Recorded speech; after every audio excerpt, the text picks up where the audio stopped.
So obviously we all know that Wuthering Waves is doing really good, especially after the whole version 2.0 update and beyond. Obviously version 2.1 has also been a massive success, and it's looking like Wuthering Waves is finally growing and finally actually getting that audience that they deserve and that audience that they wanted. But what has Wuthering Waves actually done to improve their game over time, and how have they actually managed to capture a lot of these players to come over? Well, there's actually been a recent article from a very popular news source actually talking about this and talking about how Wuthering Waves could actually improve their game further and some of the things that they've done currently to actually bring in a lot of the players. So we're going to be going through everything you need to know about this article and kind of talking about the future of Wuthering Waves and what they've been doing. But if you guys do enjoy this video, then don't forget to leave a like and subscribe, and also go to Gamelook, smoke code Casa, get 10% off. Again, they've got a ton of really cool stuff over there, so definitely recommend checking them out. But let's get back into the video. So this was the actual post I came across. It was over on r/Wuthering Waves. Again, it's actually from a kind of news kind of site called Gamelook. Now this is a Chinese kind of site. Now I've used this site a couple of times to talk about some other things to do with the game, but I'm going to be using this post actually because they managed to translate it into English a lot better than maybe my Google Translate can over on this site. But they say Kuro income up 243% and an overall look at the state of the game and the community. Now obviously I know you guys don't like revenue that much, so we won't be leaning too heavily into the revenue part, but there is a part about revenue here where they pretty much say it has gone up by 243%. They show some graphs of them being at like 15th place and stuff like that, but let's all just remember, you know, revenue does not mean how good a game is. Revenue does not mean, you know, the mechanics that they've added to the game or anything like that. It's purely just based off of, you know, the banners and stuff that are going on, and maybe a little bit of how people have been enjoying the game, but it's not the be all and end all of everything like that. But the only thing that is a really good takeaway from this revenue thing is that, you know, Kuro Games is making a lot of money from this update, which is really good to see, and obviously that's going to help to improve future versions and everything like that. Now obviously if you go down to version 2.1 and updates, they talk about some of the updates that they added to improve the game, and they go down here saying, but what's important is Kuro showing that wuwa will still rise higher with constant follow-ups on game quality assurance, taking this version 2.1 as an example. In addition to the regular new characters, new story activities, they also add the RTX feature for PC, which again was a really cool feature. I wasn't actually expecting that to come over to Wuthering Waves, but again it has, and that's really cool. They say in addition wuwa has also started up their own cloud wuwa test in this version, which again it's been really good. I made a whole video about that, and they say while most early optimization and performance problems were solved already on mobile, wuwa is a very high performance game with demands, so cloud wuwa would actually be a relatively good solution to some to you know, elevate this performance requirement in mobile devices. Other big games on the market like MiHoYo and NetEase games already had cloud versions for some of their games, so in aspects Kuro is keeping up the competition and market, which again I do agree that's very good. And it's also important to mention that Wuthering Waves has always been on GeForce Now, so they've actually been doing, you know, cloud gaming for quite a bit, even before they actually did anything on their own launchers or anything like that, which again is really great to see. And they say in addition it was also announced that wuwa is going to be released on the Apple Mac, which is actually on March 27th, so that's about a month from now. Obviously some people are very excited about that. I don't really know anybody who actually plays on Mac and stuff, but again I'm sure there's quite a lot of people over there, and it's really good to see that they're just kind of expanding the platforms that they're kind of going on,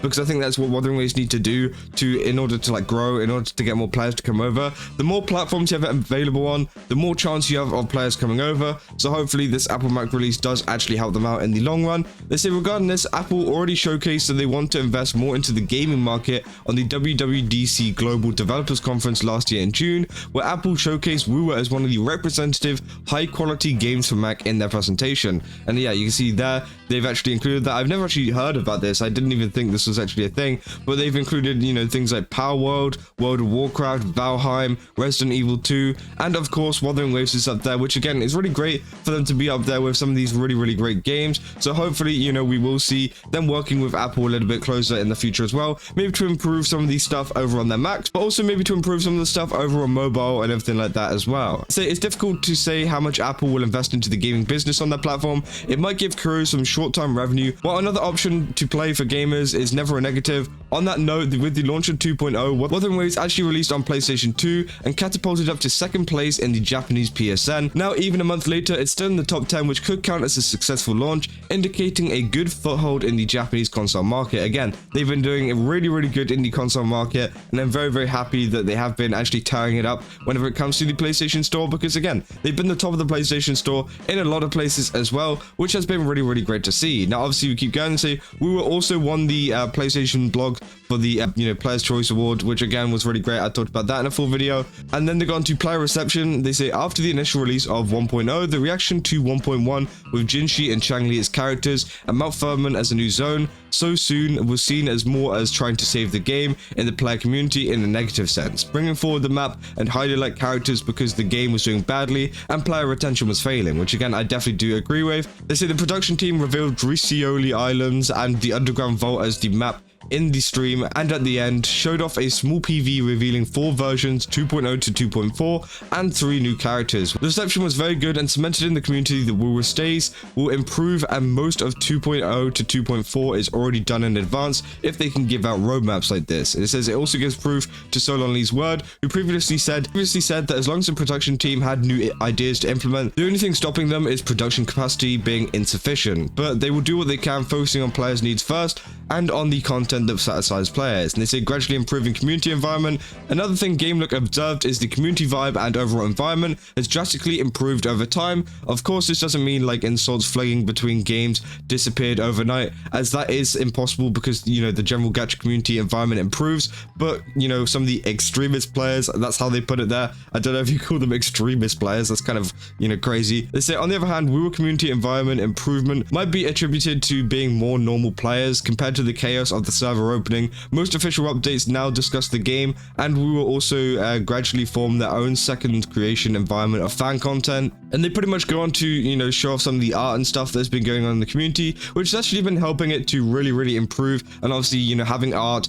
having these different kind of competitions will help a lot of players actually kind of just get involved in the community and make it a little bit more less of a toxic place and more of a place where people can share their own stuff that they've made and everything like that over time. They say of course the community environment shouldn't be policed by the players themselves. The developers have to make moves to make it better too.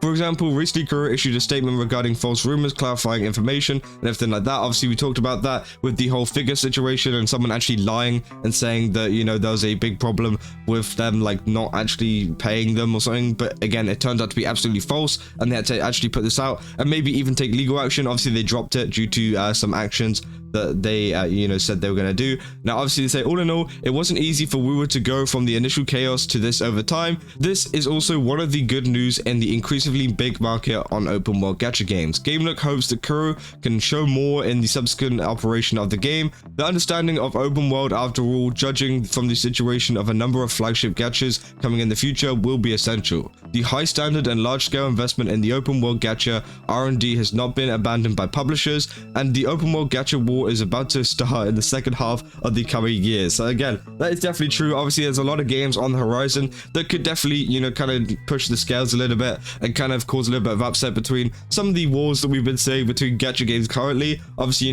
Wuthering Waves is competing with Genshin Impact and stuff at the moment, but soon there could be some new people kind of entering the challenge, entering the fray to kind of prove their worth. So it's going to be very difficult for Wuthering Waves in the future to compete with that, but I'm sure they can. I'm sure they're going to have enough capabilities, especially with a lot of the updates. It is looking very promising, so hopefully they do actually rise up to that challenge and hopefully come out on top. But overall, I really enjoyed this article. I thought it was really cool. Obviously, yeah, this is over on Gamelook, so again, Gamelook have been making a lot of articles over on Wuthering Waves, and it's good to see that they've done an actual analysis on a lot of stuff, not just on revenue, because that's what a lot of companies like to focus on, is the revenue, and they just go straight to that. But they've actually focused on some other stuff as well, like including the community feedback, which I think is really good, and I think that kind of changes up a lot of the perspective of the game. So I really hope that they do make more articles like this in the future, and keep an eye on the overall state of Kuro Games and the overall state of Wuthering Waves in the future as well. Yeah, let me know down in the comments what you guys think about this. Do you think that Kuro has come a long way ever since their previous updates? I definitely think so,